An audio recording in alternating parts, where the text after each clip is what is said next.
Hey guys, what's going on? StormRider36 here, and today BattleBorn beta is closing, and I thought I would put out my final thoughts, what I really think about this game, and my final assessment if I recommend it, if you should buy it, or if I'm going to buy it. I'm going to cover all that, and in the background is going to be me playing Montana, a very basic character that I think a lot of people will start the game off playing if you want to play an offensive, tanky character that can take damage. So I think that's what you're going to want to do. So, what do I think? I think that the game is very balanced the way it is. There's a few things that need tweaking in it, but it's not that bad. Of course, they're going to add more maps, more characters, so that's not something I'm going to worry about. I'm not going to worry about the fact that there's only one map because it's a beta. Who cares? There's going to be more story missions, so I'm not going to complain there. Story missions are a little bit long, but at the same time, you know, there probably won't be that many, so it condenses it. I think it's good. Story missions were funny. They have a good storyline. You know, I hope that they continue the storyline. Let me think. Anything else about the story I didn't really like? No, the story was very balanced, very good, very fun to play. It wasn't, you know, like a burden or anything, actually. And that's actually we got the good loot from, was playing the story. So it's going to encourage people to play story to get good gear. And then they'll use the gear in multiplayer, so it's actually pretty cool the way it works. So now let's move on to the multiplayer, which is the main portion of the game. Probably people are going to get it from the multiplayer. Very user-friendly, very good with having your friends and stuff play with you. I think it's going to be really good for party-type gameplay. Other YouTubers will probably play it that are into first-person shooters, you know. Maybe even some other type of YouTubers will even try it out because it's a very well-rounded game for a bunch of different types of gamers. It's not set in just for first-person shooters. It's a strategy-based game because you have to think about long-term. You have to, you know, have some skill, have some aiming, you know, so it's kind of reminiscent of a MOBA, but you don't have to buy items, but you do have to spend money on your base to defend it. And then there's, you know, the first-person shooter element because you're in first person. There's the melee character element, which I'll get into. There is, you know, reminiscence of Team Fortress 2 type gameplay because there's different characters to pick from. Montana is the heavy from TF2, but not exactly. You know, they are, of course, going to change it up a little bit because TF2's been out for, like, what, 9 years now, 10 years? So, you know, they can obviously expand on the idea of a character that has a high damage output and can take a lot of damage, you know, that takes a focus from the enemy team to kill. So let's talk more about the characters for multiplayer. I have either seen or played every character in the multiplayer except for Toby. Toby wasn't available on the Xbox One beta for some reason. I don't know, maybe it was a glitch or something, but so I'm not going to really talk about Toby because I don't know anything about him. I don't know how he plays. I don't know anything. So for that one, you might have to watch someone else's video. But so I'm going to say most of the characters are very well balanced. They are not too strong and they are not too weak, but then there are the exceptions. So I would have said before tonight that Reyna, one of the support characters, was really bad. She didn't really do too much damage. Her overshield didn't really matter, but then I saw what happened when you paired her with characters that can sustain themselves with healing. Holy shit, immortality happens. So I played in a game with a Reyna and a Miko, and I will tell you, they did not die. It was impossible to kill them because Reyna would heal and overshield while Miko was able to heal insane amounts of damage that my team could not output, you know, and we were all high damage characters. It's not like we were supports ourselves. I played Montana, of course, because I really enjoy the character. I think he's a really good character for people just starting to play the game who are used to, you know, high damage characters, because you can take a lot of damage still and still be in the fight, so it's pretty fun. But Miko, it's really the healers, I have to say, are my biggest issue. Just the fact that most of the healers are tanky, and that's not really what, you know. If it was a healer / tank, I guess I could understand that, but the healing shouldn't be that much. But these healers are very bulky. Like, you wouldn't think so. Miko doesn't have a shield, but just because he doesn't have a shield, he heals himself for insane amounts of damage, and he has a ton of health. And then there's Umbra, who is a who has area of effect healing that she can throw down, and then one of her abilities is when she gets underneath 25% health, she gets an overshield, which is crazy because you can literally be almost about to kill her. She almost killed you, but you're about to kill her, and then she gets her overshield, turns around and kills you because she all of a sudden has way more health than she should. So that's, a little issue, but it's like at the same time, then it would make the character too easy to kill, So it's like, how they're going to balance it, I don't know. Maybe just make it so that her shield comes back, her regular shield, because then it's not, too much more powerful. Maybe make it so half of her shield comes back. I don't know, but give the other person a chance. The sniper characters in this game are very difficult to deal with if your team's sniper can't get an advantage point. So that's not really a balancing issue. That's more of a, I hope that the other maps don't just have like a single lane that you can go through. So this map has the middle lane, right? And then it has this left side where all the mercenary camps are, but you can't travel that side unless you have dashes or something. And then there's this right side over here that has the whole side route that you can walk all the way through, but not all the way through the map. And there's turrets in there that you can put, which is actually kind of cool. But it feels like it locks mobility a little bit for especially melee characters. And then the snipers kind of just have free reign over, because there's a sniper roost that sees the entire area of the map that you can move through. So that's a little bit bothersome. Actually, I'm surprised to say this, but I actually quite enjoy the fact that there is no passive healing on most characters. Like, you don't get health back. You have to either go to the supply drop or recall. I think that's actually a very good thing, because it kind of encourages players to play as medics because they don't feel useless because they're not naturally regaining health. Their teammates are not naturally regaining health, so they don't really matter. It's actually, you want a medic so that you can stay up in that front line, or you're going to have to make yourself be able to sustain. Otherwise, you're going to have to fall back every 10 minutes, or 10 minutes now, like 3 minutes. Let's make it more reasonable for the time length of the game. Otherwise, I think every character is very balanced. None of them can take on a huge group of enemies, except for Galilea in some cases, if she's being healed and overshielded. By the way, that happened in the game that I was talking about with the Rico and Reyna that did not die. I think I just called him Rico. It's Miko. So, there's specific situations that really the developers can't account for until it happens. You have to understand that, and I do. It's not like every Reyna, every Miko I've played up against I had this problem with, where they would do, 2,000, 3,000 damage each to me as Montana, while, they were both healing each other and I couldn't kill either. It's like, it's such a rare situation that, if they did try to change it, it might ruin the character, and I wouldn't want that to happen. But, it's going to be pretty difficult to see. I'm both excited and worried to see what they do. Because if they keep it the way it is, I don't think I'll be too upset, because people won't really, it'll be a rare occurrence to see, invincible enemies like that. But at the same time, you'll see it and it'll be a pain in the ass, kind of like in Smite when you have maybe a Nemesis and an Aphrodite linked, because Nemesis's shield will make her very powerful and have her easy to escape, and then Aphrodite just heals her all the time. It's gonna be very difficult. Same with a Raven and Aphrodite combo. It might be the same thing, or a Hell and somebody. I'm trying to. If you didn't play the beta, I'm trying to have equals.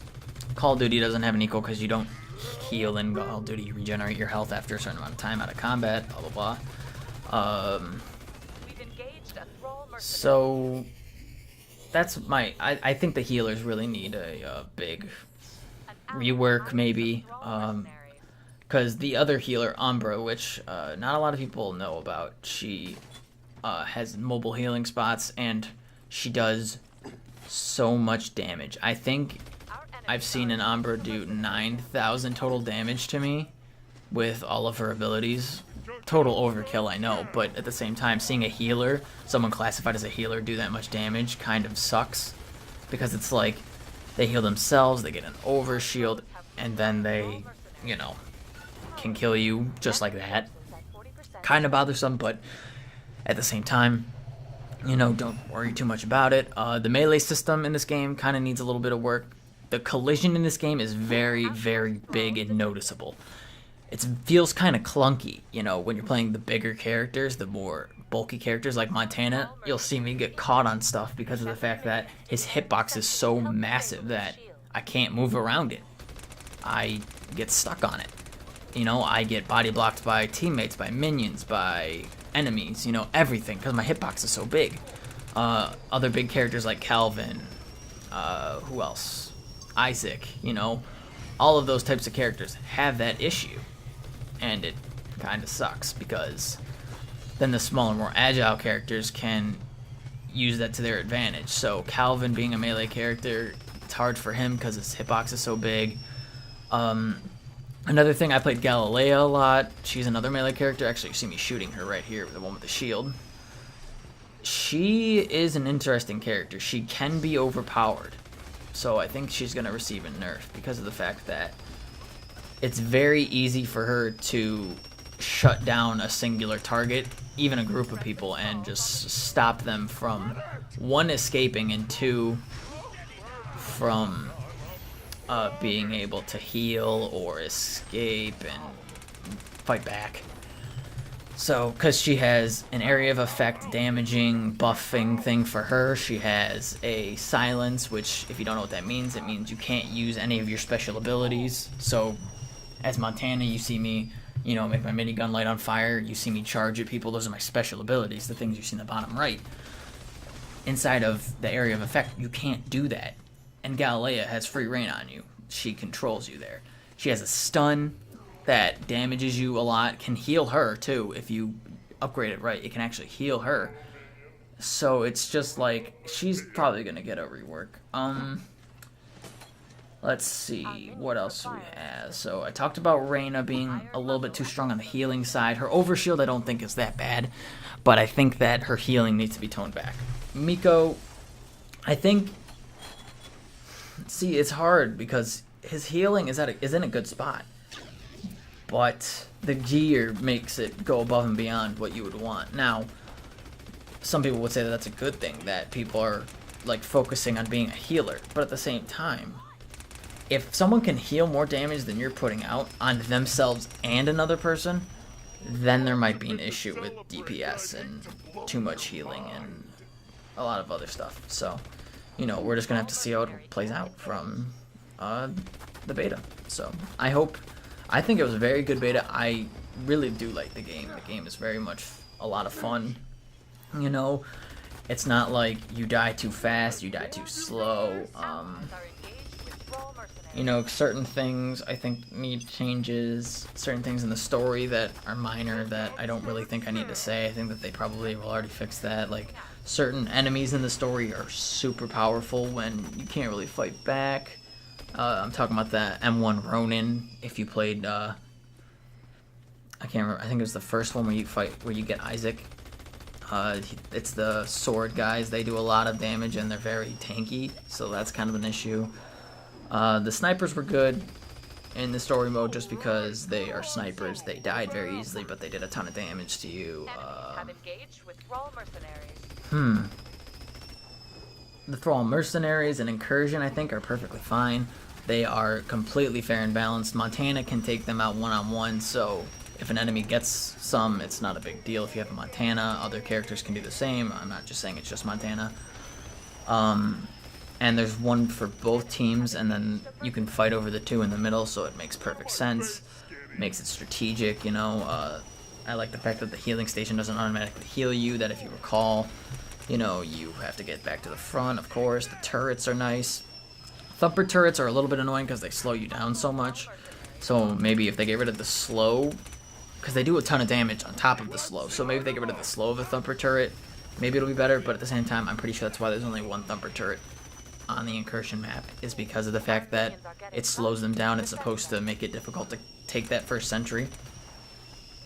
Because let's face it, after you take the first sentry, the last sentry is pretty easy to take. because you can move up into their base. They lose their healing station up front, or they lose the advantage of it being theirs. It could be destroyed and then become yours.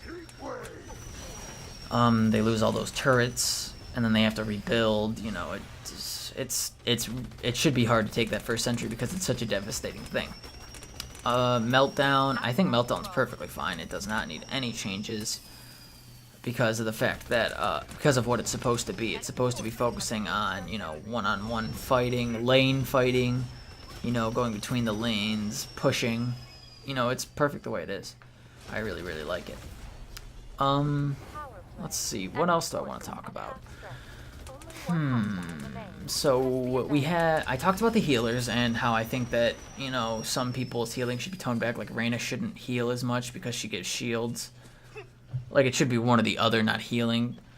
I mean, I didn't really say anything about Khalees. Khalees can do the exact same thing, but it's the fact that, you know, you have to be close to him, which makes not only you in danger, but it makes him in danger, so it kind of balances out, you know, risk versus reward, kind of like how Reyna... My thing was that, what if Reyna didn't get an overshield? So she didn't get an overshield, but the person that she healed did. Then they could keep the healing, keep her healing, but, you know, if she doesn't get an overshield, she's going to have to pick and choose and be a lot more strategic about it. She can't just run in to the enemy base, you know, not worry about losing her shield and some of her health, because as soon as she touches the other person with the overshield, she gets a big portion of her health back. They get their health back, they both get overshield, and they can both get out, or keep going and wreck your entire team. And then if it's a Miko, they can heal each other back and forth infinitely and never die. But, you know, that's just a suggestion. I'm not... I just hope some reworking comes. But I hope that doesn't change the game completely, because the way the game is now is really fun. It's really enjoyable. That was one game out of many that I'm talking about. That where a Reyna and a Miko made it so we couldn't kill anybody because they healed more than we damaged. You know, it's like, that's a rare situation, but it's something that has to be addressed, because if it's not addressed, then everyone's going to figure out to do it, and then it's just going to be the meta, and everybody's going to do it. By the way, meta is the unspoken, like, strategy, like, you do this because it's the best. It's going to turn into, you know, everybody has a Reyna and a Miko on their team, because then you can't die, and then it's going to turn into two teams with a Reyna and a Miko, and then a whole bunch of other characters, and then no one dies, you know. I guess it's just my own philosophy that the healing shouldn't outdo the damage. No matter what you do, Montana should be able to kill the person you're healing after a certain amount of time. It shouldn't just be, I can stand here and heal you, and then you have infinity to fight back. It should be, I can stand here and heal you, and if you're not skilled enough, you're still gonna die. Or, if I'm not skilled enough as a healer, you know, I might not be able to heal you correctly and die, and you die, or I die, you know what I mean? Very reminiscent of TF2, honestly, in that opinion, where you can be healed by a medic, but you can still die.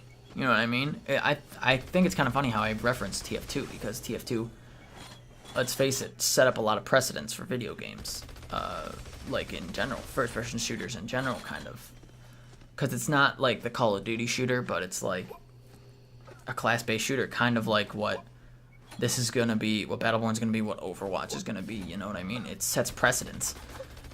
So I think that's why people compare them so often, because of the fact that it's so similar. And right here, you're going to watch me one-on-one a Benedict and win, the Eagle guy.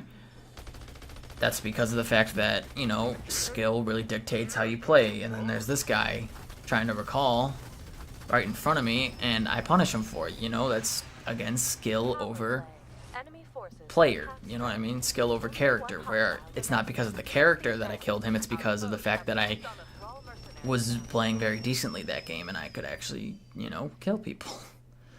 So, I mean, it's just, this is all personal opinion. If you did play the beta, tell me what you want to see different, what you want to see stay the same. I definitely want to see a lot of the characters stay the same, really only the healers and maybe the melee characters, because some of them, their cameras were weirdly placed inside, like Calvin's was inside of his mouth and it made it really awkward. I heard Atticus was in his neck, like in a weird spot underneath like his horns, because I never got the chance to play him. So that's a little bit weird. The collision needs to be toned down a bit because it's really difficult to be a melee character because you get stuck on everything. And that's it. They surrender right there, and that's all I have left for the video. So thank you all so much for watching. I hope you guys did enjoy. I hope you guys will pick up this game. I highly recommend it. Highly recommend it. I've pre-ordered it. I definitely am excited to play it. And I really hope that you guys will give it a chance. It's going to be a really fun game, and I really think it's going to be absolutely fucking amazing. Again, thank you all so much for watching. This has been Storm Rider 36. These are my final thoughts on BattleBorn, and I will see you all in the next one.